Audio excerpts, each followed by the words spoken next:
Hello, thanks for joining me today. I'm Pastor Theresa, and you are with me in Walking Free.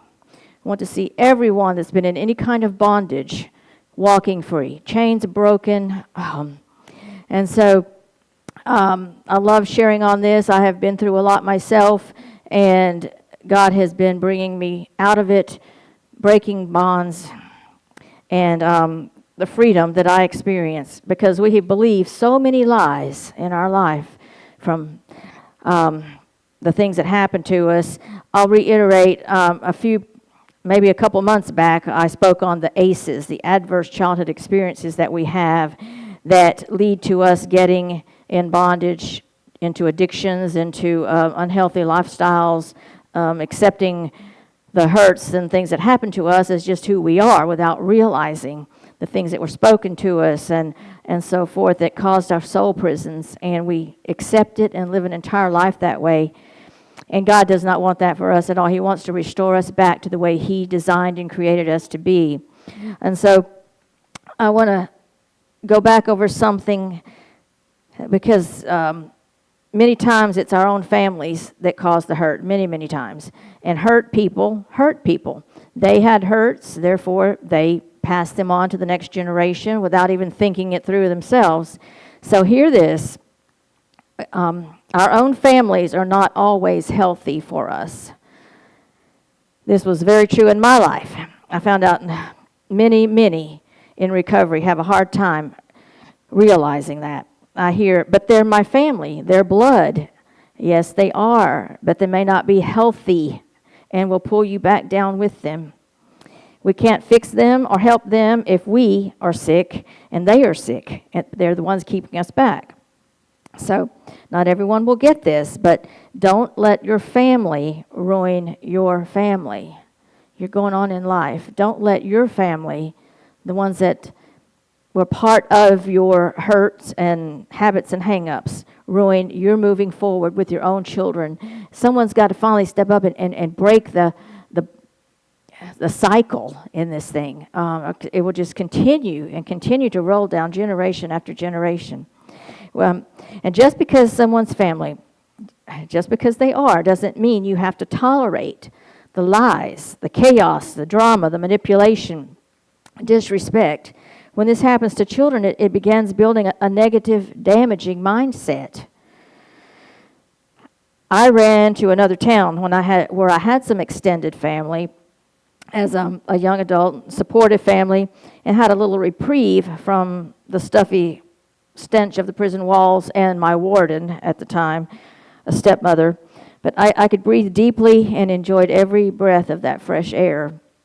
For a while, I had to clear my head and get going. I got a good job. I started seeking a place of fellowship, faith-based fellowship, very important.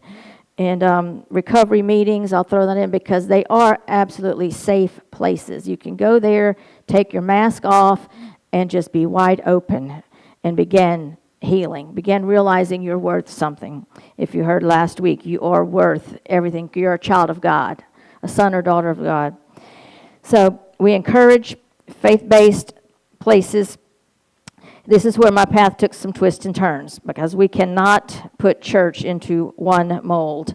That's what happens with people that get hurt by church, and they put all churches in the same category and don't go back to church. Churches are full of people too, hurt people, sick people, religious people. Jesus knew it all. He dealt with the religious spirits the whole time he walked this earth. Church is where a lot of people go to find help, the peace, life, and joy that they really want, but don't even know how to begin. They don't realize that everybody in the church is fixed. You're the only one that's not, and that is not true. It could be our lifetime of continual healing and restoration. I had a difficult time finding a place, though. Some young adults come up to me at a drive-in, witnessed to me, and invited me to a Bible study in an empty Army barracks. And it wasn't a church, and I thought, well, this is different. I'll just go check it out. It seemed like they all wanted to be there. It seemed like they were enjoying it. You know, they were all friendly, accepting, welcoming, love. It was refreshing. It was different, a little unnerving too, being different that way. But it was certainly different than a formal church service with preset schedule and Sundays and a dress code, so forth. The preacher there sat on a bar stool, dressed in overalls, sandals, and sporting a blonde afro. He snorted when he laughed and spoke of Jesus as a person right there in the midst of us. And that night, things began to change for me. I realized that because I knew him. I knew God afar off in the heavens, but never personal right there with me. I'm like 18 or 19 years old at this time. I had never got that. So I stayed talking to one of the men there, one of the guys, for hours that night. I was definitely led there. The Lord began speaking to me everywhere, every day, all the time. I began to recognize him. I saw him everywhere. He was preparing me for the coming out of the walls of my prison, my insecurities, preparing me to be able to stand before the enemies of my soul when I would see them again, equipping me. I didn't say it all happened that fast, but it was the beginning, and it was awesome.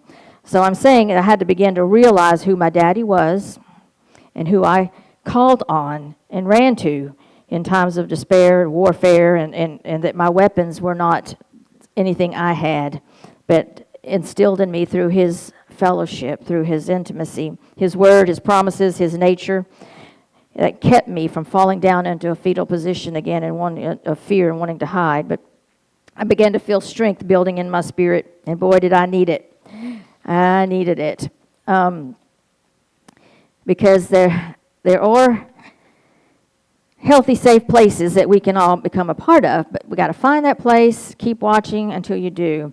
I found some young single adults and would join them many times on outings, and we would just gather, and almost every evening of the week we were somewhere just praying, sharing, fellowshipping, maybe a cafe in town, and we'd begin to talk to other people that were in and around there, or the city park, and it was just bubbling over. We were just so filled with Jesus. And I had my Bible with me at all times, on my desk at work, in my car, wherever, go to sleep with it open on the bed beside me. But I didn't know that a lot of church people, Christians or believers, were still two-faced, wearing masks when they came in. I didn't know that. I'm just very trusting and believing that they're who they say they are. But it happens because people are full of fear and shame. But we're going to the best place to begin that journey. Let me read something real quick that Graham Greene said. We just lost him a month or so ago, an actor. He said, "The saddest thing about betrayal is that it destroys not only our trust in others, but our trust in ourselves. It makes us doubt our own judgment, our own worth, our own ability to discern what's true and what's false. And in that doubt, there's a deep, corrosive sadness, a sadness that eats away at us from the inside, leaving us hollow, empty, unable to trust, unable to love, unable to truly live." And that's why I continually say, seek out a healthy place, a faith-based place. And it's not always our family. It's not always the friends we might have grew up hanging around. But let God lead you. And it doesn't hurt to try something. It's not good. Move on to another place. Keep seeking until you find that. He wants to bring you out of those prison walls. So I'll see you next week. God bless.